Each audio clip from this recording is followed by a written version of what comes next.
Assalamualaikum warahmatullahi wabarakatuh, Sobat RH sekalian. Jumpa lagi kita di channel yang keren ini. Keren cadas. Jadi sahabat RH sekalian, walaupun di depan saya ada presiden ya kan, tapi saya tetap gebrak meja ya, tetap, karena di depan saya adalah presiden Partai Keadilan Sejahtera. Assalamualaikum warahmatullahi wabarakatuh, Ustadz Ahmad Saiku. Ustadz, terima kasih banyak tadi ya sudah datang ke sini. Saya tahu Ustadz pasti sangat sibuk ya untuk menentukan apakah akhir apa AHY. Yang jelas A1 sudah terisi, yaitu Anies Baswedan ya. Akhir AHY atau A Gatot katanya. A juga tapi A Gatot. Luar biasa Ustaz ya. Ini udah penggemar itu udah tanya nih, jadi apa enggak katanya ya kan. Kok belum mulai ya? Bilang, oh ini udah mulai. Bung RH lagi kondangan ya, enggak jadi kah? Atau lagi sholat Isya, jadi lagi jadi imam sholat kah Bang? Alhamdulillah kalau begitu. Oke. Jadi mereka dipikir soalnya kita jadwalkan jam 19.15 tadi ya. Iya. Tapi kita baru mulai jam 20.00. Ini yang penting kita mulai ya. Ustadz sudah datang di sini. Kita sudah mulai.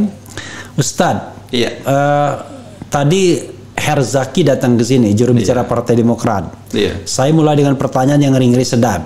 Saya mau mulai juga dengan Ustadz. Nanti kita akan tanya yang lain. Tapi ini pertanyaan ngeri-ngeri sedap yang Umar juga tanya. Ini sebenarnya serius apa enggak PKS ini mengusung koalisi perubahan? Terus itu satu. Kenapa? Karena ada skenario yang disebutkan seorang aktivis PDIP. Ya tentu outsider ya kan. Kalau inner circle nggak mungkin dia ngomong begini. Katanya ada koalisi istana yang ya mereka menskenariokan dua pasangan calon saja. Dan dua pasangan calon itu adalah Prabowo Subianto yang sedang menunggu Puan Maharani untuk menjadi wakilnya, lalu Airlangga Hartarto yang sedang menunggu AHY untuk menjadi wakilnya. Artinya apa? Kalau itu terjadi, maka Ganjar tidak bisa nyalon, dan yang lebih penting bagi PKS, Anies nggak bisa nyalon. Karena suara Anies akan kurang kalau cuma ditopang oleh PKS yang 50 kursi dan Nasdem yang 59, jadi cuma 109. Unfortunately kurang 6 kan? Iya. Itu satu skenario. Tapi skenario lain orang bilang, oh yang bisa berkhianat tidak hanya Demokrat, PKS juga bisa. Kenapa? Masih mungkin Prabowo akhir. Jadi yang lari PKS karena ditawari wakil presiden di Prabowo. Skenarionya sama, istana juga dua-duanya. Silakan Ustadz pertanggungjawabkan skenario ini. Yang mempertanggungjawabkan mesti yang bikin skenario. Oke, tapi paling tidak memberikan keyakinan kepada umat, kepada publik bahwa PKS tidak begitulah ya kan? Gitu. Oke, coba silakan Ustadz. Nah, jadi kalau kami di PKS ya dalam menentukan pimpinan nasional, baik itu presiden maupun wakil presiden, kami mengacu pada aturan main yang diberlakukan di PKS, yaitu hasil musyawarah Majelis Syuro PKS. Ya, tentu hasil musyawarah Majelis Syuro ini juga tidak serta-merta, tapi ada mungkin masukan-masukan, karena yang mewakili Majelis Syuro itu adalah seluruh elemen dari daerah. Ada yang menjadi anggota Majelis Syuro perwakilan. Jumlahnya berapa Majelis Syuro itu? Jumlahnya 99 maksimal. Oh maksimal 99 ya. Nah, Ketua Majelis Syuro Habib Dr. Salim Segaf. Oke. Nah jadi ini mekanisme yang diberlakukan di PKS. Nah jadi seluruh masukan-masukan terkait dengan calon presiden maupun wakil presiden itu akan dibahas di sana. Nah, cuma dalam musyawarah Majelis Syuro yang lalu itu sudah memberi guidance kira-kira begitu. Nah, jadi musyawarah Majelis Syuro yang ke-7 sebelum itu memberi guidance bahwa PKS akan menentukan pilihan pada calon pemimpin nasional baik capres maupun cawapres dengan 3 kriteria. Yang pertama, memiliki karakter nasionalis religius. Oke, bukan karakter assassination. Nasionalis religius, ya. Nah, yang kedua, ini yang tadi mungkin ada disebutkan, dia menjadi simbol perubahan. Oke. Nah, tapi tidak cukup yang kedua, ada satu hal lagi adalah yaitu ya probability-nya untuk menang ada gitu. Oke, itu yang namanya capacity to win gitu ya. Iya, capacity to win yang kami juga sering mengistilahkan ini al-muhtamal roji fauzuhu ya, yang berpeluang menangnya besar. Oke, nggak ada gunanya kalau kemudian semua persyaratan dipenuhi tapi menangnya kagak ada. Jadi kita ingin bukan hanya sekedar mencalonkan, tapi bagaimana capres cawapres yang kita calonkan bisa menang. Ya, jadi inilah yang perlu tadi, makanya mungkin dalam proses seperti ini di tengah keterbatasan kita ya, ada keterbatasan presidential threshold 20%, ini kita nggak bebas bergerak. Dan PKS sudah mengajukan cuma ditolak ya kan? Sama nasibnya sama saya 5 kali ditolak. Kita udah berikhtiar mengajukan, tentu dengan alasan-alasan yang berbeda dengan penolakan sebelumnya. Kalau penduduk sebelumnya kebanyakan adalah 0%. Ada caranya biar diterima. Itu bubarkan dulu oligarki di belakang layarnya. Nah, jadi itu sebagai bagian dari ikhtiar kami sebetulnya. Bagaimana ketika presidential threshold bisa turun, saya kira akan lebih leluasa ya, walaupun memang mungkin tidak cukup satu partai, tapi paling tidak akan bisa membuat keleluasaan. Ya, kalau sekarang kan butuhnya 3 partai terus kan? Ya. Kecuali kalau Ustadz digandeng oleh Gerindra, kemudian apalagi Golkar, apalagi PDIP kan begitu. Dengan 3 itu aja kita bisa berdua. Iya, yang lainnya harus bertiga. Harus bertiga. Kan? Oke. Nah, Ustadz ya, kalau Ahmad Heriawan itu hasil ini Majelis Syuro. Ya, jadi gini, kami sejak Munas ya, Musyawarah Nasional kelima, waktu saya dipilih menjadi presiden, itu ada memang amanah yang dibebankan kepada presiden. Ya. Amanahnya 2 hal. Yang pertama menyangkut legislatif. Ya. Legislatif diamanahkan bahwa target untuk 2024 ke depan ya minimal 15%. 15% itu berapa kursi? Di antara sekitar 86 kursi. Oh, dari 50 ya? Dari 50. Gede juga. Semua nanti bisa itu persentase itu bisa 190 itu karena semua partai naik semua. Oke, silakan. Ya, bagian dari ikhtiar ini. Yang kedua, tentu ada amanah yang kedua, yaitu ya kita juga PKS, saya presiden diminta untuk bagaimana berusaha menjadikan kader sebagai pimpinan nasional. Ya, baik presiden atau wakil presiden. Nah, itu amanah yang dibebankan pada DPP. Nah, oleh karena itu, ya tentu kami juga ingin berusaha seoptimal yang kami bisa. Ya, bagaimana menyodorkan ya beberapa nama yang memang kami miliki lah, kira-kira menurut pandangan PKS ini bisa diterima. Jadi 5 nama yang ini kan di Majelis Syuro, yaitu yang pertama Dr. Ahmad Heriawan, yang kedua Dr. Hidayat Nur Wahid, yang ketiga Dr. Muhammad Sohibul Iman, yang keempat Profesor Dr. Irwan Prayitno, dan saya sendiri. Nah, jadi 5 nama itu, dan 5 nama ini sudah diajukan kira-kira oleh tim komunikasi koalisi PKS, yaitu yang diketuai oleh Dr. Muhammad Sohibul Iman. Nah, ternyata mengerucut pada 1 nama yang diajukan, yaitu Ahmad Heriawan. Yang menentukan siapa? Yang menentukan apa? Nama Ahmad Heriawan. Ya, yang menentukan Ahmad Heriawan ini kan yang ini Majelis Syuro. Dari 5 nama itu ditentukan oleh Majelis Syuro semuanya. DPP mengajukan 5 nama, yang mengkomunikasikan Sohibul Iman. Kemudian Majelis Syuro memilih Ahmad Heriawan. Belum sampai pada pemilihan di Majelis Syuro, baru Majelis Syuro 5 nama. 5 nama ini silakan aja, siapa saja.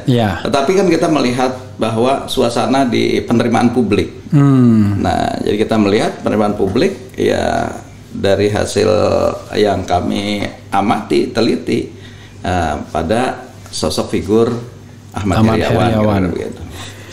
Oke, Ustadz ya, tapi saya harus menyebutkan beberapa polling yang saya adakan di sini.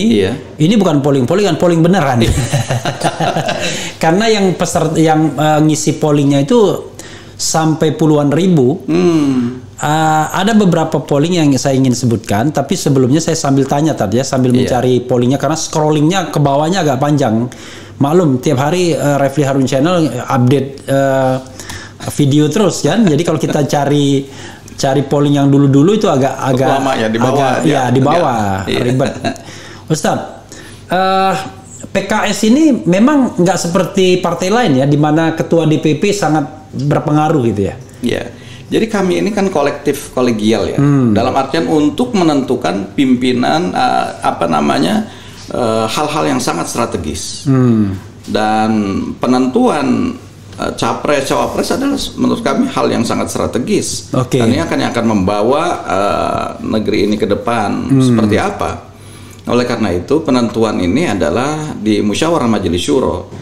Jadi Presiden PKS diberikan kewenangan dan amanah untuk tadi menyerap apa-apa yang datang, misalnya masukan-masukan dari DPW, dari DPD atau dari masyarakat luas. Kemudian ini saya sampai scrolling tadi ya. Iya, silakan. Nah, ini menjadi bahan bagi kami untuk nanti disodorkan kepada para peserta musyawarah majelis syuro. Tentu itu tadi berbagai pertimbangan-pertimbangan, misalnya apa yang berkembang di daerah, apa yang mungkin juga dilihat di sisi survei. Nah, tentu inilah banyak pertimbangan yang kemudian kita sodorkan semuanya kepada yang milik ketua Dewan Syuro itu siapa, Ustadz? Iya, majelis syuro. Ketua majelis syuro istilahnya. Iya. Majelis syuro itu sendiri? Enggak, majelis syuro. Iya, majelis syuro memilih menentukan ketua majelis syuro. Lalu yang memilih anggota majelis syuro? Ya, dari seluruh kader-kader itu kan ada semacam namanya itu pemilihan raya untuk menentukan siapa yang masuk akan jadi dipercayakan untuk diutus. Tapi setiap daerah harus terwakili begitu. Terwakili. Oh, itu apa? Wilayah provinsi.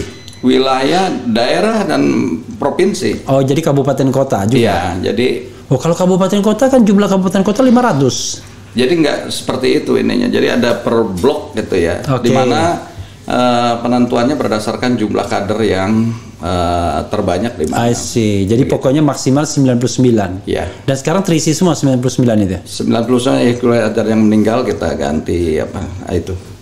In out itu. Tapi tahun 99 terus ya maksimal. Ustadz, ini saya membacakan misalnya satu polling yang saya dapat scroll itu. Iya. Tadi kan banyak masalah kecemasan. Iya. Jangan-jangan bubrah ini koalisi perubahan ini kan. Koalisi perubahan jadi koalisi yang berubah ya. Bukan koalisi perubahan tapi koalisi berubah ya. Iya. Ya, berubah tidak jadi koalisi. Tapi fortunately ya kan. Ini ada pertanyaan, apakah Anda yakin koalisi Nasdem, PKS, Demokrat solid dukung Anies Baswedan? Ya kan? 62.000 yang voting. Itu yakin tuh 82%. Alhamdulillah. Tidak yakin 12%, ragu-ragu 6%. Ini ya sobat RH sekalian yang 62.000 orang sudah yakin, tapi kok PKS belum deklarasikan Anies sebagai calon presiden. Sama seperti Demokrat juga. Itu kenapa, Ustaz? Jadi kita menentukan kan dari banyak faktor dari banyak hal. Bahwa tadi yang pertama intinya sih sebetulnya kita menyodorkan kepada majelis syuro untuk bahan-bahannya itu seperti itu. Kalau nanti memang saya dapatkan juga ini, kita akan jadi salah satu bahan malah. Oke. Bisa dilihat nanti. Iya. Nah, ada hal lain tentu kaitan-kaitan kita ini dalam menentukan capres dan cawapres ini. Iya, faktor-faktornya adalah tadi upaya kita kan ingin bukan sekedar mencalonkan tadi yang saya katakan, tapi ingin bahwa kita ini menang. Nah, sementara kita tadi ada beberapa keterbatasan-keterbatasan yang tentu kita perlu menyamakan persepsi dengan 3 partai yang kalau ini harus berkoalisi. Ini kan harus menyamakan persepsi terlebih dahulu. Oke. Ya. Nah, Bapak hal ini yang mungkin tadi kita membentuk di 3 partai ini ada tim kecil. Nah, tim kecil itu yang sedang berproses. Tim kecil Pipin ya, tim kecil itu kan. Pipin diantaranya ada tadi Willy dipimpin oleh Aditya, Dr.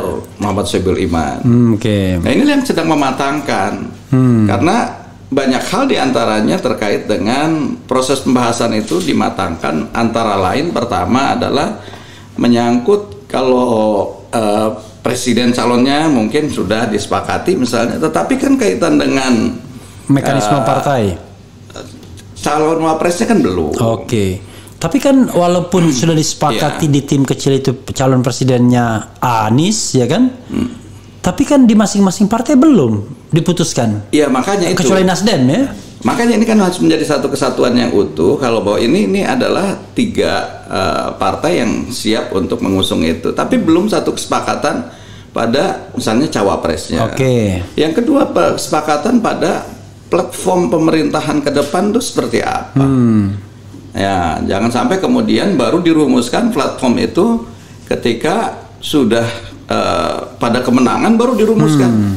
Dan akhirnya terjadi mungkin ya persengketaan, ketidakcocokan pada akhir-akhir itu ketika sudah justru menang. Sudah gitu kan. mau membentuk kabinet, rupanya nggak cocok. Nah, yang ketiga juga terkait desain pemerintahan ke depan itu seperti apa. Nah, ini yang kita juga perlu matangkan. Dan tentu kaitan kita tadi ingin menang. Bagaimana cara menangkan calon kita? Gitu. Iya. Nah, kalau itu udah jelas, maka kemudian kita akan bawa ini dari hasil tim kecil ini ke Majelis Syuro. Nah, baru dari Majelis Syuro nanti kita akan tentukan satu hal lagi terkait dengan timing. Kapan yang akan kita deklarasikan? Oke, gitu. Ustadz, saya terpaksa scrolling lagi. Tadi kan sudah yakin ragu-ragu aja, biar nanti saya tunjukkan ke Ustadz bahwa benar saya pollingnya. Ini polling yang tidak direkayasa ya kan, tidak main margin of error, tapi ya begitu aja ditanyakan ya kan. Termasuk misalnya, menurut Sobat RH, apakah Nasdem akan dikeluarkan dari kabinet setelah deklarasi Anies? 40.000 yang voting, yang percaya dikeluarkan itu 64%, tidak dikeluarkan 36% ya kan. Sekarang kan ibaratnya Anies kan baru sepihak oleh Nasdem, belum punya belum punya dukungan yang kira-kira solid 20% kan. Jadi masih ditunggu, kalau sudah solid 20% baru dikeluarkan. Ini ada juga nih Ustadz ya. Tadi saya tanyakan juga sama Herzaki, andai AHY tidak dipasangkan dengan Anies di koalisi perubahan, lalu KIB mengajukan tawaran untuk menjadi cawapres Ganjar, apakah Demokrat dan AHY akan hengkang dari koalisi perubahan? 22.000 yang voting, yang percaya hengkang itu 63%, tetap di koalisi perubahan 37%. Tapi Herzaki tadi sebagai jubir Demokrat memastikan mereka komit, katanya begitu ya kan. Walaupun belum keputusan majelis tinggi partai, tapi komit katanya. Oke, committed ya. Oke, itu scrolling ke bawah lagi. Start, saya sambil tanya ya. PKS ini ya partai yang paling tinggi 50 kursi. Ada lebih dari 50 kursi tahun sebelum kapan? Sebelumnya 57 pernah. Oh, 57 di tahun 2004 kalau salah. Oke. Ya itu waktu menang di Jakarta ya? Nah, itu kan kalau kita bicara mengenai partai, ya partai menengah-menengah ke bawah aja. Tapi paling dimusuhi. Saya juga nggak tahu. Paling dimusuhi misalnya ya fenomena dulu pilkada di DKI kan, semua partai ngeroyok PKS, ya kan. Ketika Adang Doro Jatun, Dani siapa Adang gitu, Adang Dani ya, itu melawan Fauzi Bowo kan, waktu itu semua partai ngeroyok PKS, dan PKS dalam posisi leading karena juara pertama di DKI. Berikutnya partai seperti PDIP misalnya. Pagi-pagi udah bilang kami nggak mau kerjasama sama PKS dan Demokrat. Kalau Demokrat orang paham karena ada personal relationship yang buruk ya kan antara petinggi partai tersebut. Ya udahlah SBY sama Megawati. Tapi sama PKS apa masalahnya gitu? Iya. Kok sampai tiba-tiba PKS dimusuhin? Gitu, apa jawaban Ustadz? Ya mestinya jawabannya ke yang menolak begitu dong. Nanti kita tanya juga ke sini. Saya kan pernah bahwa politik kami kan menerapkan sejak saya jadi presiden itu kita akan menerapkan politik silaturahim. Dan itu alhamdulillah dengan seluruh partai-partai politik yang ada di DPR RI, punya kursi di DPR RI, kita sudah bersilaturahim seluruhnya. Bahkan bukan hanya itu, dengan yang tidak ada kursi DPR RI juga kita membangun komunikasi dan silaturahim. Dan saat itulah muncul ketika setelah silaturahim PKS ke PDIP ya, itu muncul bahwa pernyataan kami tidak akan koalisi dengan PKS. Jadi sudah didatangi dulu, ternyata rahimnya nggak ada. Ya, saya sudah menyatakan juga setelah itu, ya walaupun tidak ingin koalisi dengan PKS, tapi kami akan tetap membuka silaturahim. Let's say Ustadz ya. Nah, jadi kalau misalnya tanya alasannya apa ya, tentu yang lebih tahu dan lebih paham, ya tentu pada beliau-beliaunya. Let's say Ustadz, misalnya ya, tiba-tiba Anies digandeng oleh PDIP, misal ya. Jadi Anies Puan. Iya. Karena daripada dikasihkan ke Ganjar, nanti Ganjar bilang terah Bung Karno habis nanti dihabisi ya. Kira-kira gitulah ya. Saya ngomong frankly speaking, apalagi kan ini ada paket Jokowi Ganjar ya kan. Iya. Ini Mega Puan. Ini kita agak bingung nih. Tiba-tiba merapat aja ke Anies. Ustadz masih mau dukung Anies atau dukung yang lain tuh Pak Ustadz? Ya. Jadi kembali ya, bahwa kaitan-kaitan dengan ini, masalah dukungan-dukungan ini kita nggak pribadi. Ya, kembali saya kalau memang ada potensi-potensi seperti itu kita akan sampaikan. Ini loh kondisi yang adanya seperti ini. Saya akan sampaikan ke Majelis Syuro bagaimana pertimbangan untuk menentukan kemana kita akan berkoalisi, kemana kita akan memilih capres-cawapresnya. Nah, jadi saya hanya ingin menyerap dari apa kondisi yang ada di lapangan. Dan saya akan sampaikan ke Majelis Syuro dan Majelis Syuro yang menentukan.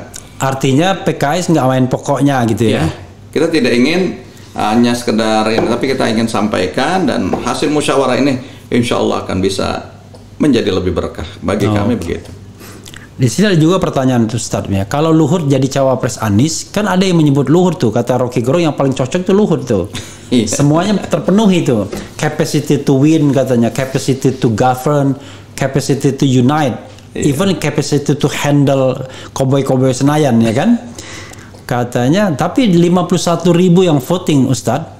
Kalau Luhut jadi cawapres Anies, apakah Anda akan memilih pasangan tersebut? Yang memilih 10%, golput tidak memilih itu 70%, memilih pasangan lain 19%.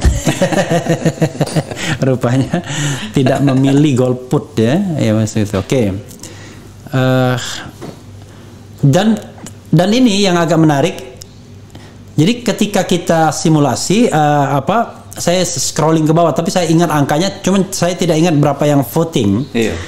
Itu soal 3 partai ini. Jadi di antara 3 partai pendukung Anies ini ya diperkirakan mana yang akan Anda pilih. Ustadz tahu nggak angkanya? Itu 15% memilih Demokrat. 16% memilih Nasdem. Ustadz tahu sisanya berapa? Belum. 69% memilih PKS. Allah. Jadi kalau kita bicara kotel efek, ya kan? Kayaknya Anies malah lebih identik dengan PKS dibandingkan dengan Nasdem. Bahkan satu survei mengatakan, saya sebutkan SMRC kalau tidak salah, Saiful Mujani Research and Consulting, itu mengatakan malah Nasdem setelah deklarasi Anies itu terancam tidak lolos parliamentary threshold. Walaupun saya menganggap too much ya, terlalu berlebihan. Tapi paling tidak kotel efek yang diharapkan itu belum tampak, belum terlihat di Nasdem. Yang ada adalah penurunan. Pendapat Ustadz. Ya, jadi kaitan ini kan memang masih dalam koridor survei ya, artinya belum sampai teruji itu kan. Iya. Tapi mungkin ini juga kita masih berproses, artinya masih ada waktu sampai dengan menjelang pemilu. Nah, saya kira ini kenapa kemudian juga muncul kaitan-kaitan dukungan terhadap partai-partai itu, mungkin realitas apa yang sekarang ini terjadi. Belum seluruhnya dari apa yang bisa pengikut-pengikut atau simpatisan-simpatisan Nasdem dan Demokrat ini ikut serta. Nah, mungkin tadi pendengar Bang Refli Harun ini banyak kan orang-orang PKS. Jadi ketika disurvei, ya itu otomatis yang mendapat 69,8%. Berarti orang PKS itu cuma 2 juta aja. Nah, ini perlu diperluas sehingga segmentasi ininya bisa menjangkau yang lain-lain. Jadi menurut saya ini masih terlalu dini ya.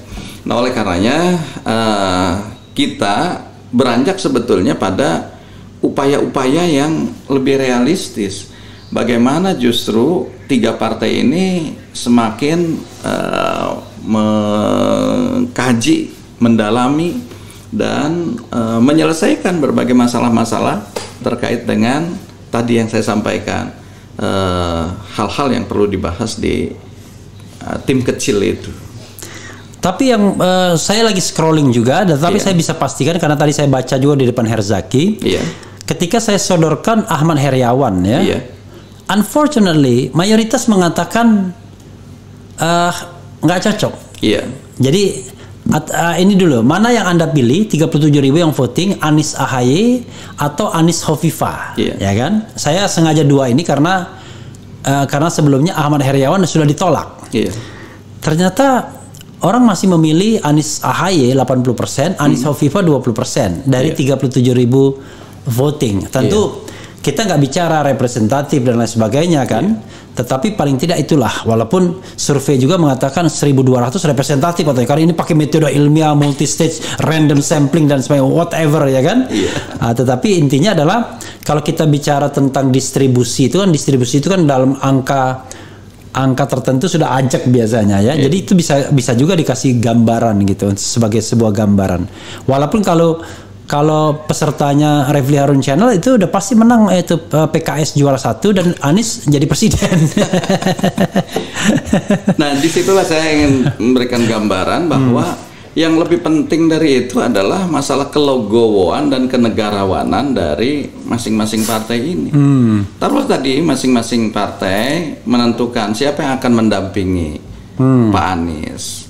Mungkin dari Nasdem menyodorkan, Demokrat menyodorkan, PKS menyodorkan, atau dari Pak Aniesnya sendiri menyodorkan. Dan itu mungkin nanti real nanti disurvei.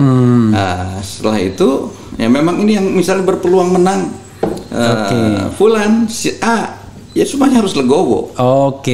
Contoh ini ya. PKS resmi ajukan Ahmad Heriawan AHER menjadi cawapres Anies. Apakah Anda setuju?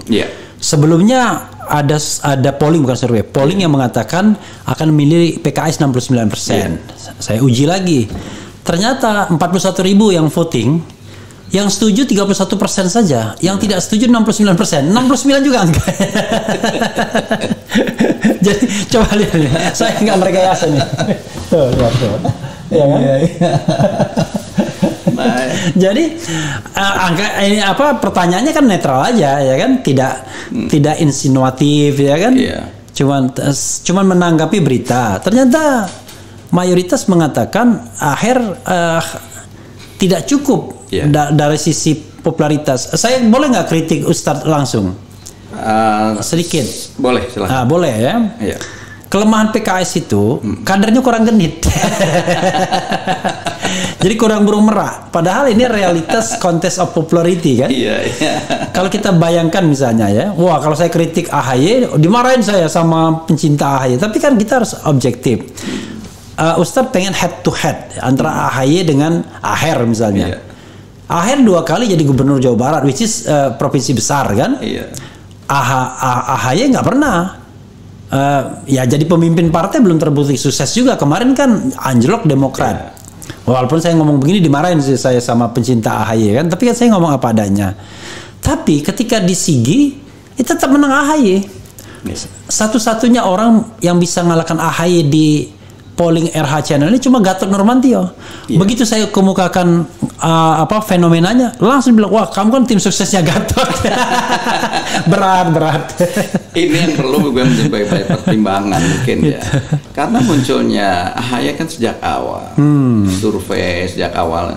Sementara kita akhir kan baru memang berapa keputusan 2 bulan lalu mungkin ya, itu pun masih 5 awalnya. Iya. Nah jadi memang bukan bahkan mungkin di survei-survei belum ada juga yang secara memasukkan mereka, memasukkan namanya sebagai ya kan? Jadi itulah kita inginkan bahwa dalam hal ini ya kita coba dulu aja, nanti siapapun hasilnya kita terima. Ya tadi perlu kenegarawanan dan kelegowoan dari seluruh partai-partai calon artinya koalisi. Ustadz mengatakan ya tapi jangan diputuskan dulu dong, tapi diuji dulu gitu di publik. Ya begitu memang. Walaupun termasuk misalnya uji bahwa ini satu kolam katanya kan. Kolamnya Anies sama kolamnya Aher itu ya nggak beda. Kolamnya Aher itu masuk dalam kolamnya Anies, jadi capacity to win-nya itu nggak ada ngubek-ngubek di kolam sendiri aja. Ada yang bilang begitu, makanya perlu kolam lain katanya. Kolam lain itu kolam Hovifah yang beda. Konon katanya begitu. Nah ini Ustadz, di antara 3 partai bakal pendukung Anies, mana yang Anda pilih? Demokrat 15%, Nasdem 16%, PKS 69%. Ini saya tunjukkan tuh. Itu ya. 49K tuh. Iya. Tuh kan? Tapi begitu Ahmad Heriawan tadi kan dia nggak setuju. Artinya ini objektif ini orang ya kan. Partainya pilih PKS, tapi wakilnya enggak. Tiba-tiba kata Herzaki, kalau gitu adil. Presiden Nasdem yang mencalonkan, ya kan? Partainya pilih PKS, wapresnya Demokrat. Biar dapat semua katanya, gitu Tad. Iya.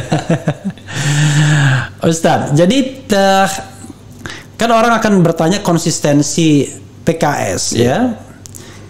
Walaupun tadi Ustadz mengatakan bahwa ya nanti keputusan majelis partai ada perubahan, majelis syuro, kemudian ada perubahan, yang penting dia pro perubahan dan lain sebagainya. Kalau kita bicara pro perubahan, ya kan? Ya partai yang mau berubah kan cuma PKS sama Demokrat aja. Nasdem ya dia pengen berubah juga sebenarnya dengan mencalonkan Anies. Iya. Kenapa masih ragu-ragu? Ya, tadi kita ingin bahwa masalah-masalah semua clear di awal. Sehingga ketika itu semua clear, terbahas di awal dan peluang menang juga besar, baru kita kemudian akan sodorkan itu ke Majelis Syuro. Ini loh, dengan berbagai pertimbangan-pertimbangan, dengan penyajian hasil survei dan sebagainya. Saya kira itu yang akan kita lakukan. Artinya udahlah, Anda jangan terlalu maksa-maksa PKS lah. Orang saatnya juga pasti akan begitu juga. Kira-kira begitu ya. Insyaallah. Soalnya kalau enggak PKS apa artinya oposisi selama ini kan? Atau dipaksa oposisi jangan-jangan. Dipaksa oposisi, apa yang maksa nih? Tapi ada satu ini, menurut Anda sebaiknya cawapres Anies dari Demokrat atau PKS atau di luar partai pengusung? 34.000 yang voting dari Demokrat atau PKS, maksudnya AHY atau Aher 60%. Nah, dari luar partai pengusung 40%. Tapi kalau dibedah lagi 60% itu AHY. yang unggul. Saya udah bilang AHY di sini pollingnya cuma kalah sama Gatot Nurmantio aja. Sama yang lainnya dia unggul. Begitu head to head sama Gatot kalah.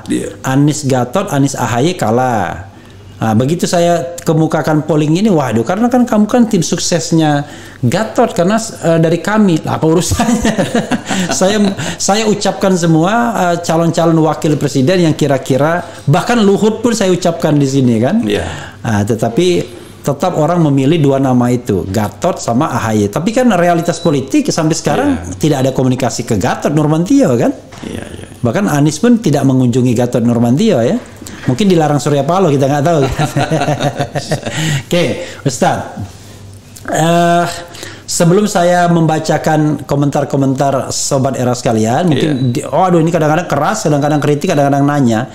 Apa yang mau Ustadz sampaikan dulu? Mungkin dalam kesempatan ini Ustadz ingin menyampaikan sesuatu mungkin. Ya, silakan Ustadz. Jadi saya ingin agar kita ini memang punya keinginan yang kuat tadi untuk membangun Indonesia ke depan yang lebih baik ya, dengan matang gitu ya. Nah, oleh karenanya perlu perencanaan juga yang matang, bukan hanya sekedar emosional ingin wah ini calonkan ini. Nah, tetapi tanpa perhitungan yang matang, sehingga ya emosi itu mungkin ketika pas pencalonan ya bisa, tapi untuk memenangkan ya capacity to win kita berat. Nah, jadi disinilah perlunya ya ada kesabaran ya dalam upaya untuk mencapai titik-titik temu tadi. Apalagi kita ingin mempertemukan beberapa partai yang mungkin punya latar belakang berbeda. Ya, kalau PKS dan Demokrat mungkin sudah menjadi oposisi hari ini ya. Sudah lama menderita ya. Nasdem sudah 8 tahun menderita kira-kira gitu. Nah, beda dengan Nasdem kan sudah di koalisi dan akan memulai gitu. Nah, jadi ini banyak tentu bahasan-bahasan yang perlu kita matangkan. Itulah perlunya tadi tim kecil ini untuk mematangkan membahas itu. Nah, oleh karena itulah di sini jangan sampai kemudian kita paksa-paksa kemudian harus sekarang deklarasi, sementara tadi ada hal-hal yang belum selesai loh untuk ini. Nah, saya juga ingin tegaskan bahwa ketika tanggal 10 November itu bukannya deklarasi batal, tidak ya. Kenapa? Karena belum ada kesepakatan. Itu baru kesepakatan sepihak. Ya, usulan sepihak Nasdem. Usulan. Nah, jadi belum ada kesepakatannya. Kalau ada belum kesepakatannya, belum batal juga. Jadi Nasdem ulang tahun ngajak-ngajak kira-kira gitu. Dia ulang tahun lah kira-kira pengen. Nah, jadi cuma kan di media kan ininya seolah-olah tadi ini ada pembatalan dan kemudian koalisi ini terancam bubar gitu. Nah, saya ingin menegaskan bahwa ini belum ada ya. Jadi ini kita masih terus membahas, masih terus mematangkan. Belanda masih jauh untuk menuju kemenangan. Iya. Sementara proses pendaftaran dan juga kita juga melihat sambil siapa sih nanti kandidat-kandidat yang akan maju juga. Nah, itu perlu dilihat. Ini ada, bahkan saya ulang itu Ahmad Heriawan ini. Apakah Anda setuju Ahmad Heriawan PKS dalam kurung menjadi cawapres Anies? 27.000 yang voting setuju 34%, tidak setuju 66%. Jadi saya sampai 2 kali mengulanginya untuk meyakinkan, ya kan? Itu. Tapi kalau di sini, kalau pilpres dilakukan hari ini, mana yang akan Anda pilih sesuai abjad ya? 78.000 yang voting. Anies Baswedan, Ganjar Pranowo, Prabowo Subianto sesuai dengan nama-nama. Jadi Ganjar Pranowo itu 4%, Prabowo Subianto 3%. Jadi Anies Baswedan 92%. Ini udah kelihatan pendukung Anies semua rupanya di sini. Pendukung Anies dan pendukung PKS ya, gitu. Begitu dibilang pendukung Anies, pendukung PKS, itu pasti kadrun gitu. Pokoknya siapapun dibilang kadrun, ya kan? Wah, rupanya saya ada juga yang mengulangi soal LBP dan lain sebagainya. Ustadz, kita bacakan saja ya beberapa komentar dari sobat era sekalian ya. Kita lagi ditonton 1.500-an orang yang watching now, yang lagi watching now. Jadi kalau Ustadz ngomong di forum, kira-kira Ustadz lagi ngomong di depan 1.500 orang ini kira-kira gitu ya. Di tengah-tengah aula lah gitu ya. Tengah-tengah aula ya. Belum lagi yang ada masalah? 4.000 Pak. Oh ya, tapi ada 4.000 yang nonton. Tapi yang watching now in out, kira-kira masih ada yang stay 1.500-an. Nah, tapi yang penonton semuanya udah 4.000 orang. Kita akan bacakan ya tentu yang relevan Ustadz ya. Karena kadang-kadang ngomong apa gitu ya. Nih ya, dari pertama nih, PKS sebaiknya jangan paksakan kadernya harus jadi cawapres. Sudah jelas tingkat keterpilihannya sangat jauh di bawah AHY. Insya Allah pasangan ini akan menang. Nanti Ustadz komentari yang perlu dikomentari ya. Kemudian dari John Saadnan, PKS jangan buang waktu hanya karena cawapres. Hemat kami, agar PKS segera mendeklarasikan Anies. PKS bisa mulai kampanye bareng Anies Nasdem. Tentu efeknya PKS akan meraih suara besar pada Pilpres 2024. Karena sekarang Anies sudah kemana-mana. Dan yang dibawa bendera Nasdem aja dia, ya kan, kira-kira begitulah, ya kan? Karena dia kan nggak mungkin dia bawa bendera yang lain kan, belum dinyatakan sebagai calon presiden resmi, ya. Kemudian, nah, saya tidak baca yang tidak, tidak relevan banding-bandingkan dengan ono sama ini, ya kan? Artinya presiden yang baru sama presiden yang lama, nggak boleh ya. PKS selalu di hati, ya, ya, di hati siapa ya? Toto Lutfi namanya. Ini ada Rich ya. PKS lebih baik ngurusin agama saja dulu, seperti mukjizatnya Nabi Adam, Nabi Nuh dan nabi-nabi lainnya, supaya umat itu dapat tercerahkan dengan ajaran-ajaran yang bernilai moral dan mukjizat yang benar. Apa mukjizat? Dia bilang mukjizat ya. Kemudian dengan menggandeng Pak Anies, mudah-mudahan 2024 suara PKS tembus 17%. Amin. Amin. Padahal targetnya 14%. 15. Oh, 15%. Ya. Wah, 2 tambah 2 ini berarti ya. Oh, tapi minimal tadi 15%, ya kan? AHY tidak mempan dikudeta oleh Muldoko, terbukti antitesis, ya kan, kira-kira gitu. Oke, kemudian ini Langgam Makassar, Refli Harun, luar biasa, dia perintahkan saya, infokan ke Presiden PKS bahwa realita di lapangan menginginkan Anies AHY. Kalau Anies AHY bisa keok, sebab rakyat lebih inginkan Anies AHY lebih fresh. Mana ini salah sebut juga dia. AHY belum tentu didukung kader PKS, ya kan? Oke, maksudnya Anies AHY yang lebih fresh ya. Oke. Apakah PKS mau merekrut mempertimbangkan Bu Hovifah dan mencawapreskan beliau dengan Pak Anies agar bisa menarik suara Jatim, NU dan kaum perempuan? Nah, ini bagian ini dijawab dulu, Ustadz, karena ini kan bagian yang sifatnya spekulasi yang berkembang. Katanya biar kolamnya itu tidak sama, cari dong kolam lain. Nah, kolam yang diperkirakan bukannya kolam Anies itu adalah Jawa Timur, NU.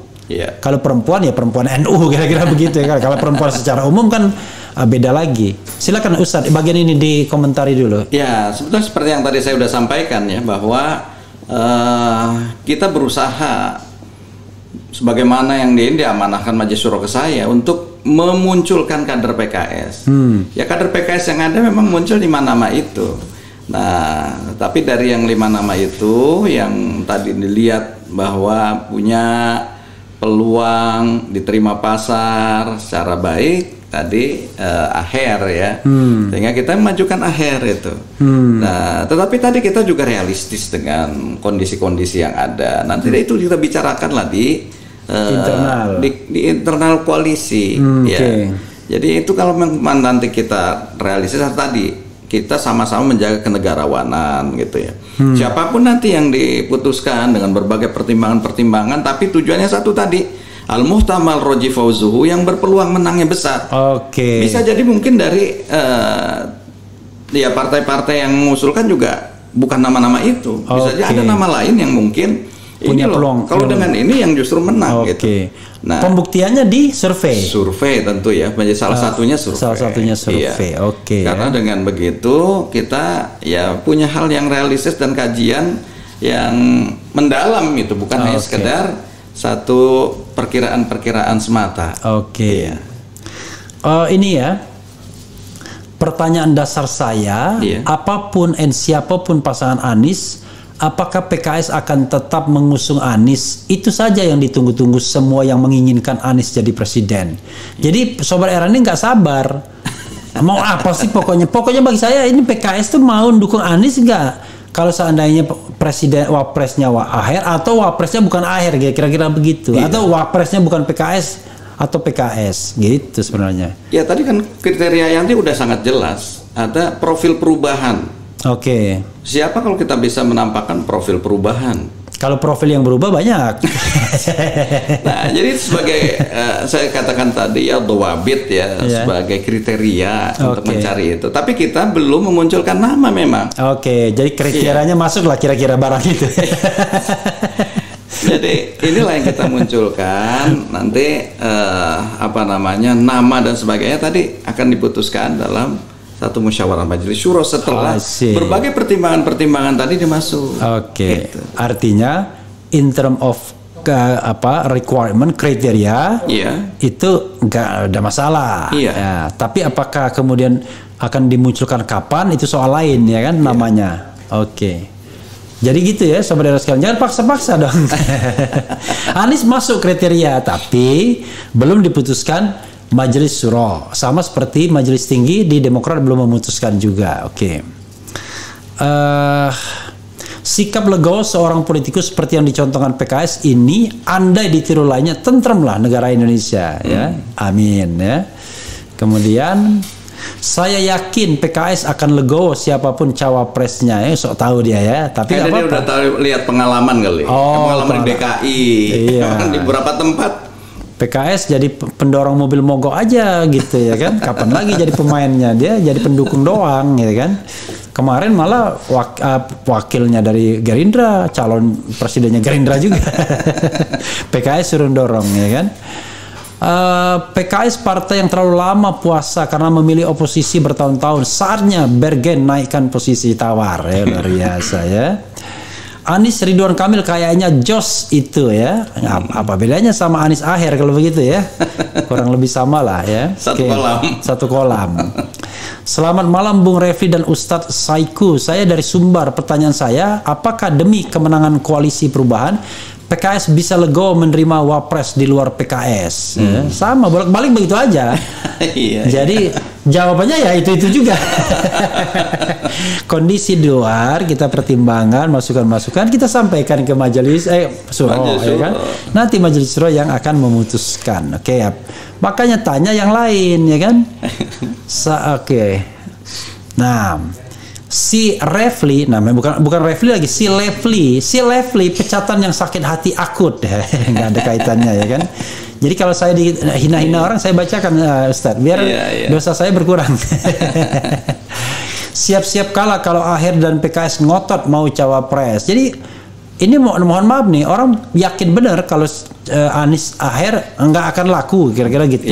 Makanya dalam perspektif saya, ini kesalahan PKS ini punya kader berkualitas tapi kurang genit. Ya. Padahal yang namanya survei-survei itu kan genit-genit semua itu. Ya kan? Sama pengamat. Kalau nggak genit kan nggak dilirik orang kan, kira-kira gitu kan. Kalau lurus-lurus aja. Oke. Ayo PKS jangan banyak mikir nanti kemasukan hantu, apalagi ini ya kan. Mudah partai PKS, Nasdem dan Demokrat solid untuk menolong negara Indonesia tercinta ini. Mudah-mudahan, maksudnya bukan mudah aja ya. Seandainya Majelis Tinggi Demokrat dalam hal ini Pak SBY mendorong Gatot bersanding dengan Anies Baswedan, apakah PKS akan legowo ikut arah politik Pak SBY? Ya udah terjawab tadi kan? Udah terjawab, sama jawabannya. Jadi segala situasi kondisi akan disampaikan ke Majelis Syuro ya. Kemudian oke, ini luar biasa ya. Satu lagi pertanyaan selingan ya, sebelum nanti ada lagi banyak masih yang nanya-nanya begini ya. Oh gitu, Bang Refli Harun yang nonton live itu 4.800 orang, bukan 1.500 orang. Coba refresh browsernya Bang. Oh ya, nanti saya refresh. Karena saya kan tidak refresh kan. Oke, yang nonton live begitu Pak Ustadz ya. Nah, pertanyaan saya agak salut dengan PKS ini.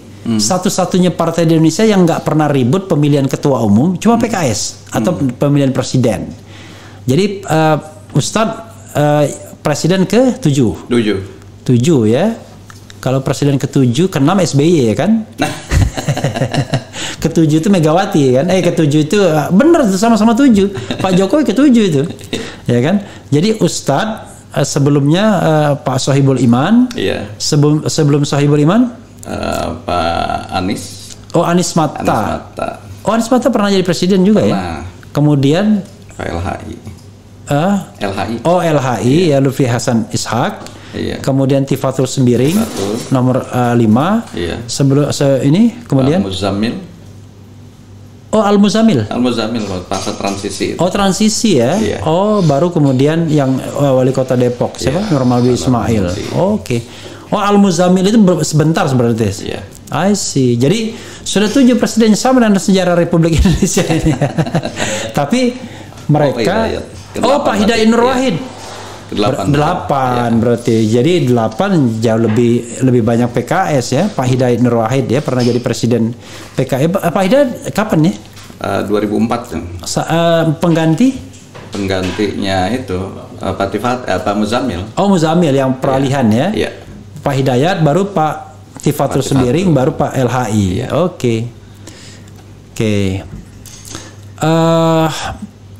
Itu kenapa kok bisa nggak pernah ribut tuh kalau pemilihan presiden itu? Kalau yang lain kan kalau nggak berkelahi dulu kan pengadilan dulu biasanya begitu, gontok-gontokan dulu. Ya itu alhamdulillah. Gitu. Saya mungkin perlu menyampaikan ya tahadus bin nikmah ini mungkin karena kita masih berpegang pada hasil-hasil musyawarah, hasil syuro, majelis syuro, dan kita juga memang melakukan hal ini tentu tidak sporadis seperti itu ya. Makanya ditanamkan pada PKS pembinaan, pengkaderan, itu tujuannya tadi agar kita memang bisa terbiasa dengan syuro dan menerima apa hasil majelis syuro itu. Dan syuro ini di berbagai tatanannya kan, baik di tingkat bukan hanya di DPP artinya di tingkat pusat, tapi di wilayah daerah, syuro juga. Iya, ya, itu yang kita hidupkan sehingga siapapun nanti yang terpilih ya itu kita akan dukung bersama-sama.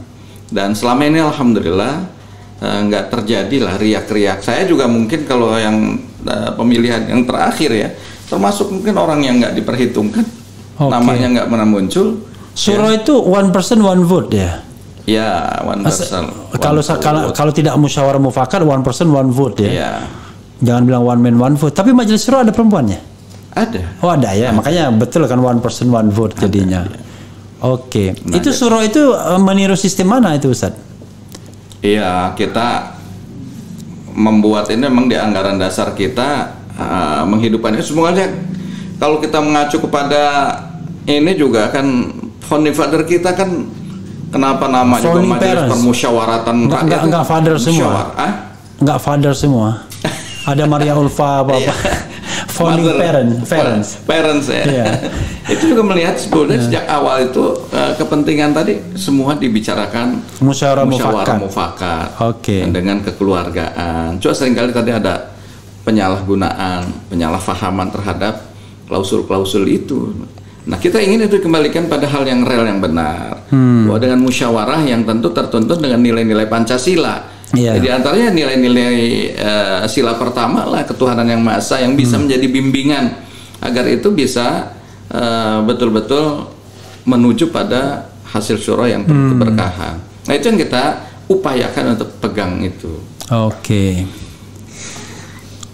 Jadi memang kalau kita bicara track record ya, partai itu dua saja di Indonesia selain PKS ya. Kalau nggak ribut pemilihan ketua umum partainya, atau nggak ada pemilihan karena pemilik partainya tuh nggak mau ada pemilihan. Kalau ada pemilihan kepada anaknya aja ya, dan itu pun ribut juga. Jadi hanya dua saja, ada pemilihan atau tapi ribut, atau nggak ada pemilihan ya kan, kira-kira begitu. Tidak ada pemilihan itu termasuk yang calon tunggal gitu-gitu kan, nggak ada pemilihan sesungguhnya ya. Jadi ada partai sejak, kalau kita ngitungin sejak reformasi ya, ada partai sejak tahun 1999 nggak ganti ketua umum partainya, tapi bisa jadi nomor satu tuh Ustaz. Paling tidak pernah 2 kali berturut-turut nomor 1, 3 kali jadinya selama pemilu era reformasi. Kan artinya bagus dong yang kalau misalnya yang agak sistem-sistem kerajaan sedikit. Iya, artinya memang masyarakat kita juga realitasnya masih seperti itu kan. Artinya memang edukasi terhadap perpolitikan memang masih rendah. Sehingga melihatnya hanya sekedar pada figur ya, bukan melihat apa program yang diperjuangkan. Nah, ini mungkin yang perlu juga mendapat edukasi lebih kuat lagi. Ustadz, kalau saya ya sebagai orang yang mengamati partai-partai politik sejak tahun 99 ini, saya merasa prihatin sama semua partai politik. Karena rasanya makin pragmatis saja. Apalagi menyangkut uang ya kan. Jadi ada istilah dulu kalau korupsi itu tolak ya kan. Atau begitu era korupsi datang di bawah meja. Tapi sekarang sama meja-mejanya dikorupsi. Dulu ada terkenal anggota DPR yang mengembalikan amplop sama isinya, ya kan? Wah, dapat amplop berselebaran, kembalikan, ya kan? Kita tahu lah siapa yang mengembalikan itu. Tapi lama-lama saya hanya 1 periode saja, berikutnya nggak ada lagi yang mengembalikan. Ada yang mengembalikan amplopnya doang barangkali yang dikembalikan, isinya enggak. Lama-lama kita nggak pernah mendengarkan lagi orang yang mengembalikan amplop dan lain sebagainya. Nah, dulu saya berharap PKS stay begitu ya. Tapi apakah PKS bagian yang dari tergerus dengan zaman itu sehingga yang namanya semangat amar ma'ruf nahi mungkar itu udah nggak ada lagi, sesungguhnya sama aja. Ini orang mau cari makan, cari kaya, cari mobilitas vertikal dengan masuk partai politik begitu. Saya kira nggak begitu juga ya. Kami dengan tadi nilai-nilai yang ditanamkan, pembinaan baik di unit pembinaan kader maupun di struktur, justru itu sering mengingatkan ya dengan nilai-nilai religiusitas agar supaya mereka punya pegangan sehingga dalam kehidupan berpolitik atau bahkan kehidupan bermuamalah di tengah masyarakat punya pegangan yang pasti, yang jelas. Nah, adapun tadi ada orang-orang yang kemudian pada akhirnya terjatuh dalam kubangan kemaksiatan, terjatuh dalam mungkin masuk dalam ranah korupsi dan sebagainya. Ya itu mungkin apa namanya bagian-bagian manusiawi yang orang nggak bisa menahan nafsu, nggak bisa menahan dirinya sendiri. Nah, ini juga yang justru kita upayakan cegah tadi dengan memberikan warning, mengingatkan dan sebagainya sejak dini, sejak awal. Nah, tapi kan manusia tadi punya nafsu yang kadang-kadang justru mungkin nggak bisa mengendalikan dirinya. Nah, itu juga apa namanya disadari, mungkin aja ada orang-orang seperti itu. Tetapi kami di dalam sistem dan apa namanya aturan yang kami buat, ya kami juga memiliki panduan untuk bagaimana memberikan sanksi-sanksi yang tegas pada mereka-mereka yang justru melakukan tindakan-tindakan yang ternyata tidak sesuai dengan yang diharapkan oleh PKS. Ustadz ya, banyak orang ya. Jadi benar Ustadz tadi yang kita sedang ditonton 4.300-an orang. Sudah refresh berarti ini? Sudah refresh. Tadi nggak refresh ya kan? Saya pikir dia menyesuaikan sendiri, rupanya perlu refresh dia. Iya. Jadi begini, ini kan soal terkait dengan cara berpikir ya, yang barangkali PKS jadi tidak mainstream. Yaitu politik itu kan bukan hanya untuk dunia tapi juga untuk akhirat, kira-kira gitu ya. Ada dimensi horizontalnya sesama anak bangsa, tapi ada dimensi vertikalnya sebagai makhluk yang maha kuasa kan begitu. Nah, gimana PKS menyikapi ini? Karena kadang-kadang jadi bahan olokan kan kalau bagi partai-partai lain kan. Ya, apalagi ini mohon maaf nih pendukung Presiden Jokowi kan, orang-orang yang berpikir akhirat itu dibilangin kadrun sama dia. Oke, silakan. Itulah tantangannya saya kira. Dalam kondisi seperti ini kita men-split seolah-olah urusan-urusan dunia ya dunia saja sehingga nggak ada ketersambungannya dengan akhirat, sehingga apa? Ya dia prinsipnya justru memanfaatkan kondisi, memanfaatkan keadaan seolah-olah nanti tidak akan ada pertanggungjawaban yang abadi. Ya justru ini yang kita berikan rambu-rambu ya di PKS, mengingatkan hal-hal seperti itu. Contoh misalnya kaitan-kaitan misalnya dengan korupsi taruh ya. Kita mengingatkan dengan satu peristiwa bagaimana di masa Rasulullah SAW sahabat-sahabat itu betul-betul mewanti-wanti betul. Jadi sahabat-sahabat perempuan mewanti suaminya saat akan berangkat untuk mencari pekerjaan, mencari maisha. Itu diingatkan dengan satu nasihat-nasihat yang kiranya tidak terjerumus dalam satu tindakan yang tercela gitu. Kan nasihatnya sederhana yang diberikan, yang diingatkan oleh sahabiah-sahabiah ketika itu, la tut'imna illa halalan. Jangan makan, beri makan kami kecuali yang halal. Oke. Fa inna nasbiru 'alal ju'i yauman wa la nasbiru 'alan nari turfatan. Sungguhnya kami masih tahan menahan lapar barang sehari.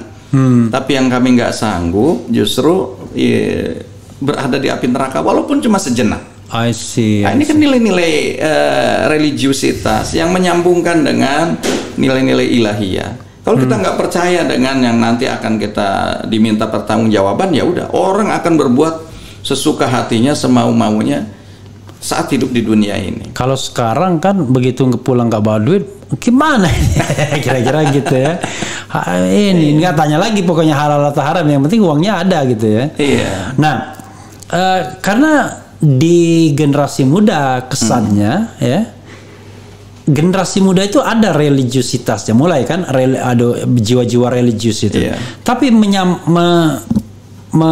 menyambungkan politik dan religiusitas itu bagi mereka sesuatu hal yang nggak bisa disambungkan. Jadi mereka hidup dengan religiusitasnya. Contohnya gini, kalau mereka ditanya berpolitik misalnya, rata-rata mengatakan nggak mau politik. Iya. Karena bagian mereka berpikir politik itu kotor, politik itu masuk neraka, kira-kira begitu. Jadi ketika mereka ditanyakan politik, tapi mereka pengen maju, kecuali wilayah politik yang mereka hindari. Kalau seandainya mereka berpikir mereka untuk maju dan masuk surga, kira-kira begitu. Itulah tadi makanya diperlukan adanya edukasi politik, sehingga tidak menganggap bahwa politik ini kotor, sehingga kemudian dia tidak mau bergaul atau berpolitik. Tetapi kita melihat bagaimana kita cara berpolitik dan berkiprah di dunia politik. Kalau kita tadi mewarnai dunia politik tadi dengan etika, dengan akhlak, saya kira kemudian politik ini enggak menjadi kotor. Justru politik ini adalah cara untuk menyampaikan pada kekuasaan, pada kepemimpinan puncak, yang dengan itu kemaslahatannya akan lebih banyak lagi didapatkan oleh rakyat. Jadi dia bukan hanya ketika dia sebagai pribadi, mungkin hanya bisa bagi-bagi orang-orang di sekitar rumahnya, tapi ketika dia menjadi penguasa, justru akan lebih masif dan lebih luas, menjadi sebuah kebijakan yang mengangkat derajat rakyatnya. Oke, ada satu lagi orang mengatakan PKS ini partai yang paling berada pada spektrum kanan politik Indonesia sekarang. Karena kalau kanan lebih kanan lagi itu sudah sampai HTI.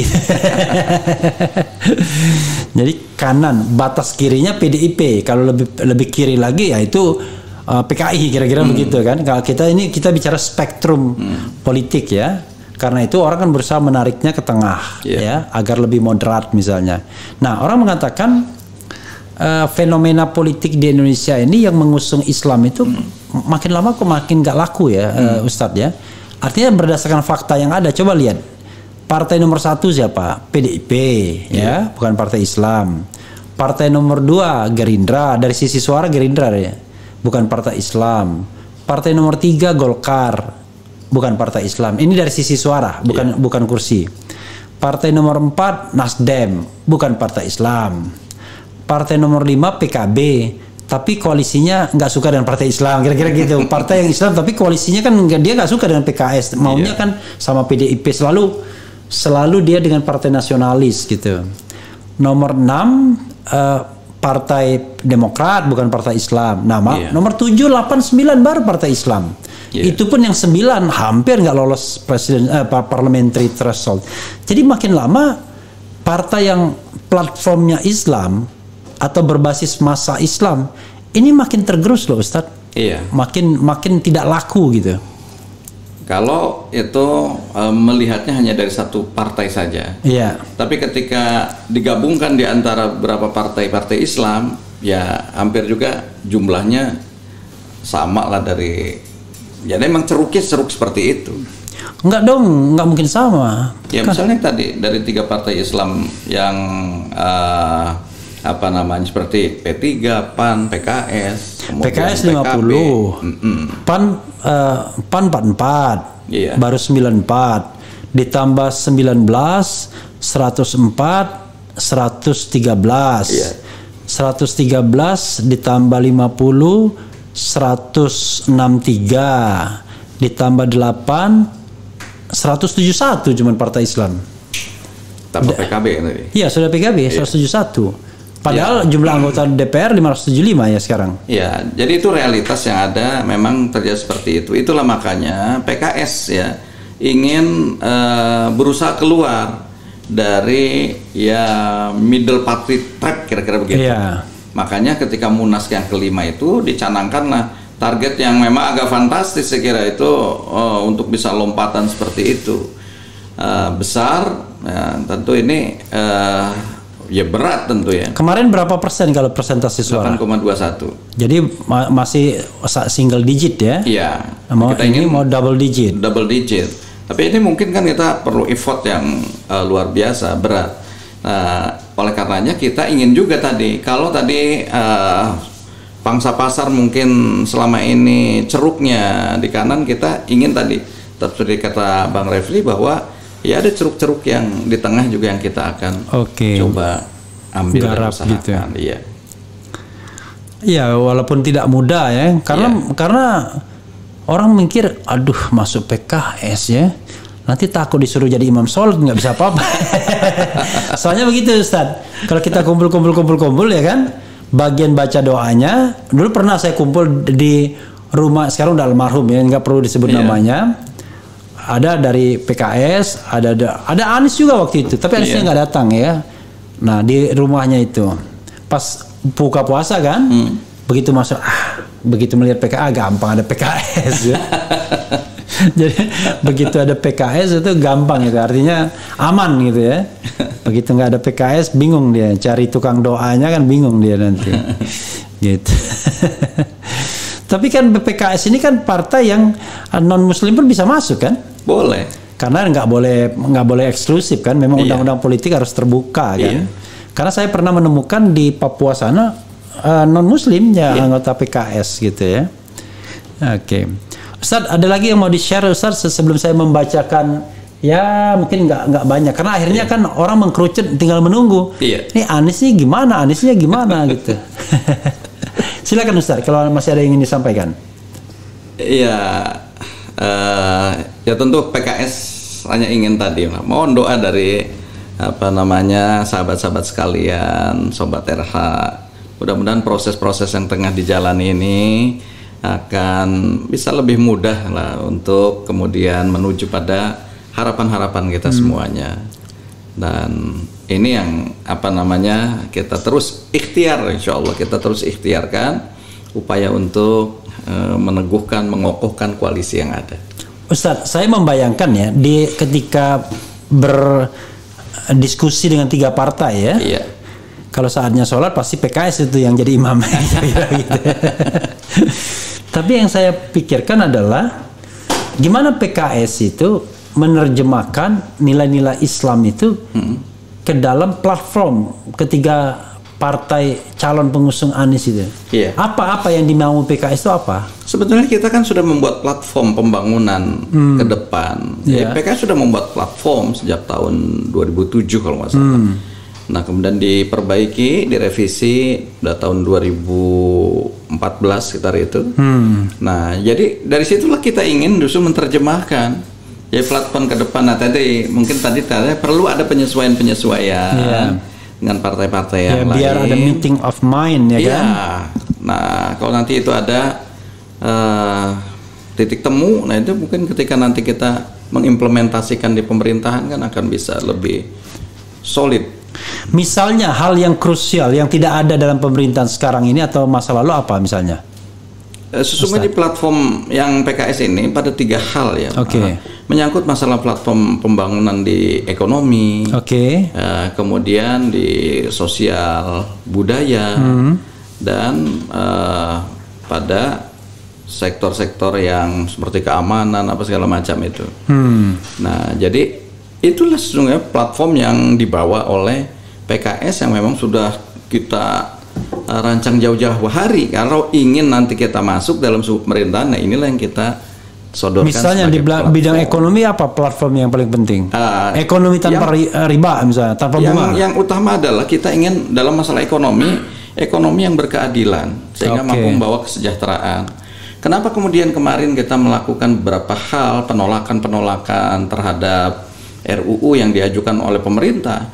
Bukannya sekedar kita melakukan penolakan dan atau kita oposisi udah langsung aja tolak, tapi kita mengkaji. Makanya kita ikut dalam proses pembahasan RUU itu. Tapi kita tolak. Kenapa?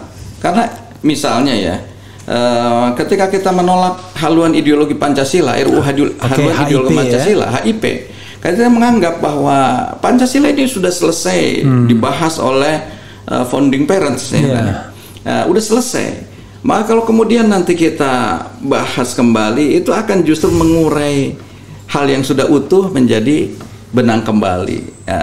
Ini saya kira yang diingatkan kalau di dalam Al-Quran ada ayat yang mengingatkan wala takunu kallati naqadat ghuzlaha min ba'di quwwatin ankasa. Ayat ini menceritakan tentang ada seorang wanita yang patah hati yang kerjaannya adalah dia membuat tenunan dari benang sehingga ditenun, udah jadi. Setelah jadi nggak ada kerjaan lagi, dibongkar lagi.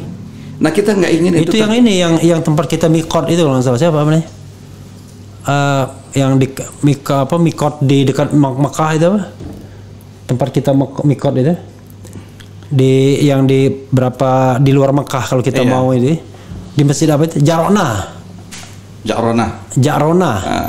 Katanya Ja'rona itu cerita tentang perempuan itu menun itu. Jadi itu salah satunya hal yang seperti itu. Makanya kita kemudian melakukan penolakan. Sudahlah, kita sepakati aja, kita implementasikan apa yang ada. Nah, kaitan dengan HPP, harmonisasi peraturan perpajakan, atau juga keseimbangan keuangan pusat dan daerah, HKPD, ya. Ini juga ada hal yang menurut kami ada ketidakadilan fiskal. Misalnya begini, dalam hal kita tertempa COVID-19, masyarakat semakin sulit, ya. Saya kira sudah sangat wajar kalau kemudian PTKP itu naik, penghasilan tidak kena pajak dari 4,8 mungkin naik bisa sampai 8 juta, sehingga masyarakat punya saving power, dan dengan itu mungkin dia masih bisa membelikan HP anaknya untuk belajar online, atau membeli jaringan dan memperkuatnya. Itu sehingga nggak mengganggu kehidupan ekonomi keluarganya. Tetapi itu kan tidak dilakukan. Justru yang terjadi adalah di HKPD-nya terjadi peningkatan PPN dari 10 nanti 2024 menjadi 12%, ya. Nah, itu yang terjadi, sehingga dampak yang meluas justru terhadap masyarakat, ya. Sementara, ya, apa yang justru dinikmati oleh orang-orang yang punya uang, misalnya pajak atas dividen, itu justru 0%. Nah, siapa sekarang yang memiliki dividen? Ya, dividen hanya orang-orang yang punya saham. Dan itu tentu orang-orang yang kaya aja, nggak dinikmati oleh seluruh masyarakat. Itu dibuat 0%. Ustadz, ada satu soal yang saya amati, kenapa PKS tidak menolak walkout misalnya waktu pembahasan atau pengesahan atau persetujuan undang-undang minerba yang jelas-jelas dianggap mengkhianati pasal 33 gitu, karena memberikan kesempatan penguasaan tambang kepada para konglomerat yang sudah menikmati tambang ini berpuluh-puluh tahun begitu. Tiba-tiba dapat lagi perpanjangan sampai 10 kali 2 itu melalui perubahan undang-undang itu. Iya, itu prosesnya 2020. Saya kira itu undang-undang yang yang dibahas pada periode sebelumnya. 2020, iya. Iya, sudah dibahas dari periode sebelumnya. Hanya itu menyetujuinya di periode ini mungkin. Iya, tetapi pada waktu itu Tamsil Lindrung misalnya, which is kader PKS yang sekarang di DPD, itu kan mengajukan judicial review ke MK, mengatakan nggak benar tuh carry overnya. Iya. Karena syarat carry overnya itu tidak terpenuhi gitu. Ya, itu yang tadi mungkin jadi salah satu hal yang belum clear semuanya ya. Kemudian udah di undangkan. Nah, hal seperti itu kita tidak harap terjadi lagi ya. Kondisi-kondisi yang seperti itu, makanya kita kemudian melakukan pengetatan terhadap beberapa RUU yang dibuat sesudahnya, termasuk misalnya Undang-Undang Cipta Kerja yang menurut kami di sana banyak celah-celah juga, terjadi liberalisasi di berbagai sektor. Nah, itu waktu itu PKS menolak kan? Iya, menolak. Gitu. Nah, Jadi itulah kemudian kenapa kami melakukan penolakan itu bukan karena apa namanya sekedar oposisi, tapi memang ada konten yang memang perlu kita perjuangkan. Nah. Oke Ustadz, kita bacakan lagi Ustadz ya. Ini kalau baca ini menarik nih. Refli Harun, tanyakan kenapa, tanyakan nih bilang, perintah saya nih, perintahkan saya dia nih. Kodok Zuma ini namanya. Tanyakan kenapa dulu PKS dukung Prabowo tanpa pikir panjang. Yang jelas RH sendiri, maksudnya saya, tidak mau dukung Prabowo karena dia mantu Soeharto dan pelanggar HAM. Pada waktu itu kan santer isunya begitu. Sedangkan Anies yang bersih masih pikir-pikir dan ragu-ragu. Kira-kira gitu. Ya, saya jawab ini. Ya, jawab. Justru dari pengalaman itulah kita banyak belajar ya, bahwa ketika memutuskan tanpa perhitungan, ketika memutuskan tanpa pertimbangan yang matang, kita nggak ingin mengulang itu. Ya, jadi jangan sampai kemudian ya kita terjerumus dalam kubangan yang sama ya kayak gitu ya. Nah itulah makanya ketika penentuan ini bukan karena Anies nggak baik, enggak, tapi kita justru ingin bagaimana justru mematangkan itu sehingga ini memang bukan hanya pada sisi pencalonan saja, tapi bisa menang gitu. Oke, jadi bukan hanya calon mencalon ya, tapi capacity to win ya kan. Kapasitas untuk menangnya gimana ya kan? Kalau nggak menang nggak ada gunanya. Oke. Bung RH, hemat saya untuk menggait maksudnya suara generasi milenial, kemudian generasi Z dan emak-emak, pasangan Pak Anies hanya dua, yaitu Anies AHY dan Anies Khofifah, gitu katanya. Iya. Jadi kalau nggak Anies AHY, Anies Khofifah. Iya. Nggak ada Anies Aher katanya. Karena kalau tidak salah Ustaz, seperti saya kan generasi X saya. Kemudian yang banyak nanti generasi Y dan Z. Nah Y dan Z ini diperkirakan 100 jutaan lebih itu kalau digabung. Generasi Y itu milenial, Z itu ya generasi Z. Nah kalau generasi Alpha belum milih dia. Itu yang cocok katanya yang trendy, yang masih muda, ganteng ya kan, gagah, tinggi ya, Anies AHY. Nanti bisa dijawab lagi tadi ya. Itu apa buku tadi? Buku ya? Buku apa tadi? Ya, ini apa saya tunjukkan nanti. Saya tunjukkan nggak apa-apa. Oh iya. Ya kan? Jadi ini buku ya saya nulis dikit-dikit kecil-kecilan. Merawat Indonesia. Oke. Nah, buku ini kenapa sakit Indonesia? Perlu dirawat. Sebagai refleksi ini ke nasionalisme, demokrasi dan kemanusiaan. Nah, itu menurut pandangan saya. Nah, ini saya kira yang kemudian saya dalam komunikasi dengan berbagai elemen di masyarakat, ya saya berusaha. Ini loh, bahwa membangun negeri yang besar ini nggak cukup dikait dengan sendirian aja. Tapi perlu ada kebersamaan antara berbagai elemen anak-anak bangsa. Coba atau dipotret aja, dipotret lalu kemudian kasihkan ke Jido ya. Nih, dipotret dikasihkan ke Jido, nanti bisa ditampilkan tuh. Ini. Nah, saya sering mengungkap ada sebuah syair berbahasa Arab. Mata yablughul bunyanu yauman tamamuhu idza kunta tabnihi wa ghairuka yahdimu. Kapan akan sempurnanya membangun sebuah bangunan, termasuk bangunan peradaban, kalau kamu membangun sementara orang lain menghancurkan. Itu pepatah itu ya? Ya, syair dalam bahasa Arab itu. Oh, berarti membangun istana pasir itu. Nah, semacam itu. Kalau alfubanin khalfahum hadimu kafa. Kalau ada 1000 orang membangun, cukup dihancurkannya oleh 1 orang saja. Fa kaifa bibanin khalfahu alfu hadimi. Bagaimana kalau 1 orang saja yang membangun, sementara beribu-ribu orang menghancurkan? Nggak akan selesai-selesai bangunan. Nah itulah makanya kita justru ingin berharap bahwa dalam membangun Indonesia ke depan ini perlu elemen tadi kebersamaan. Itulah yang perlu tadi meminimalisir terjadinya polarisasi. Itu yang menjadi alasan kami kemudian kemarin kita mengajukan judicial review. Salah satunya adalah agar tidak terjadi polarisasi yang tajam di tengah masyarakat, karena calonnya cuma mengerucut pada dua pasangan.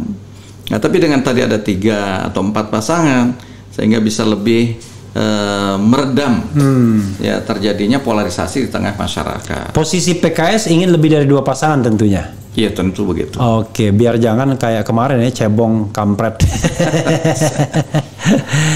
Jadi ini ada juga bilang PKS usulin dong Gatot gitu ya. Itu. Iya. PKS usulin Gatot Nurmantio RI 2 aja naik kursinya gitu. Iya. Nah, ini ya merawat Ahmad Saiku ini tadi ya ada. Iya. Nah, ada. Betul. Oke. Jadi Iya. sudah kita tampilkan merawat Indonesia, refleksi nasionalisme, demokrasi dan kemanusiaan ya. Iya. Jadi nasionalisme, demokrasi dan kemanusiaan NDK bukan Nasasos ya. Iya. Kalau Bung Karno kan nasionalisme, sosialisme dan agama. Nasakom. Dulunya sebenarnya dibilang Nasos ya, sosialisme ya. Baru jadi kom gitu ya. Apalagi macam-macam nih. Kalau ini buku-buku kecil, buku kecil saya. Buku dakwah. Bukan. Jadi saya kan sebagai anggota Komisi 1 DPR RI juga. Oke, Pak Ustadz anggota Komisi 1 ya. Ketua Komisi 1 siapa? Yang Mutia Hafid ya? Ya. Jadi setiap masa sidang saya membuat tulisan-tulisan. Oke. Kemudian di masa reses saya cetak. Ini ya. Dan saya bagi-bagi ke konstituen. Ini 12-14 ini berarti ke 12, ke 14 itu gimana? Betul. I see. Iya. Oh, see. Trendy juga nih Ustadz yang kelihatan ini. Presiden gitu. Agak beda nih mukanya. Begitu pakai yang begini ya. Nah, kalau ini pidato kebangsaan saya pada saat ulang tahun CSIS yang ke-50. Oh, CSIS. yang ngundang CSIS? Iya. Luar biasa CSIS. Tapi di situ ada si Vermonte sih ya. Iya. Kemudian bahkan ada pengurus Muhammadiyah di situ yang jadi duta besar Inggris. Iya. Tapi udah nggak tahu udah masih ada atau udah pulang ke CSIS dia. Oke, jadi direktur eksekutifnya itu Vermonte itu orang Sumatera Barat. Sumatera Barat, betul. Gitu ya. Dan dia Muslim, seorang Muslim Iya. ya. Oke. Jadi Ustadz background pendidikannya apa Ustadz? Saya dari Sekolah Tinggi Akuntansi Negara. Oh malah STAN. Ya, STAN. Oke, pantas kelihatan pinter Ustadz. Insya Allah. Berarti jangan satu liting sama Helmi Yahya ya. Saya 2 listing di bawahnya. Oh 2 liting di bawahnya malah. Helmi Yahya 1 listing dengan Sudirman Said. Oh iya, Sudirman Said ya. Oke. Jadi dia 1 liting sama Sudirman Said, Ustadz 2 di bawahnya. Ya, 2 di bawah. Dari STAN kemana sudah itu Ustadz? Dari STAN. Dari STAN ke? Saya jadi STAN namanya kan Ikatan Dinas di BPKP. Oh langsung ya. Auditor di Badan Pengawasan Keuangan dan Pembangunan. Berapa lama di sana sampai kemudian sadar untuk berhenti sebagai ASN? 17 tahun. 17 tahun, cukup 17 tahun ya. Oke. Resign saya pada tahun 2004 ya. Iya. Saat itu saya mendaftar menjadi calon anggota DPRD Kota Bekasi. Oke, dan sempat terpilih. Alhamdulillah terpilih menjadi wakil ketua DPRD di Bekasi. Oke. Iya. Tapi nggak pernah pendidikan pesantren? Ada pernah. Saya pendidikan pesantren saya di Buntet. Oh di Buntet. Ya, karena nenek saya juga ada yang berasal dari Buntet. Oh ini baru kali ini ada PKS dari STAN. Gitu. Biasanya PKS nggak dari STAN tuh, dari pendidikan dari biasanya kalau Madinah ya kan, kemudian Kairo, Mesir dan lain sebagainya gitu.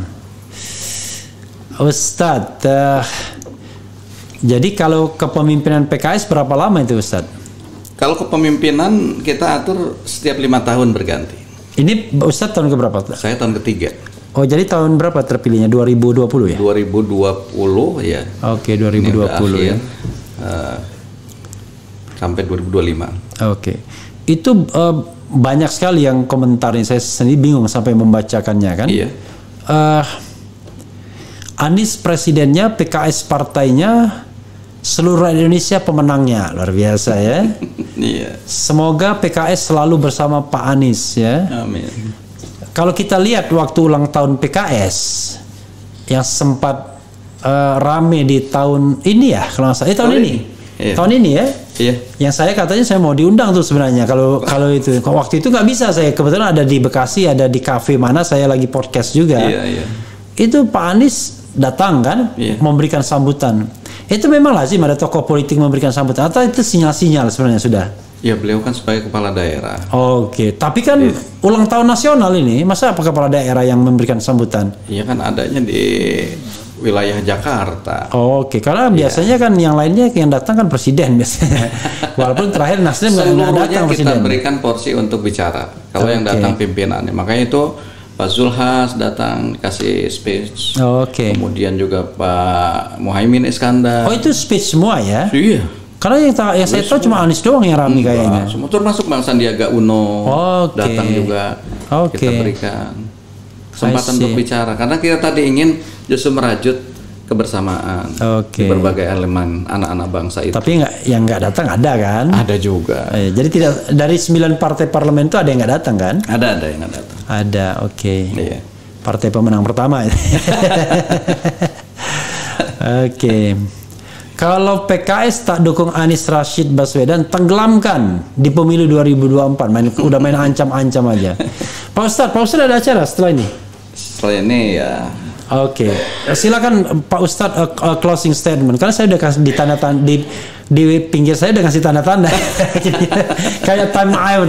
Oke, silakan closing statement Ustadz. Ke sini Ustadz. Ya baik, sobat RH sekalian, saya mengucapkan terima kasih atas ini pertama kepada Bang Refli Harun yang sudah mengundang acara saya di podcast beliau dan ini luar biasa ya. Mudah-mudahan ini bisa menjadi informasi ya bahwa apa yang sedang kita upayakan, perjuangkan, ya mudah-mudahan akan sampai pada titik yang sama-sama kita cita-citakan bersama ya.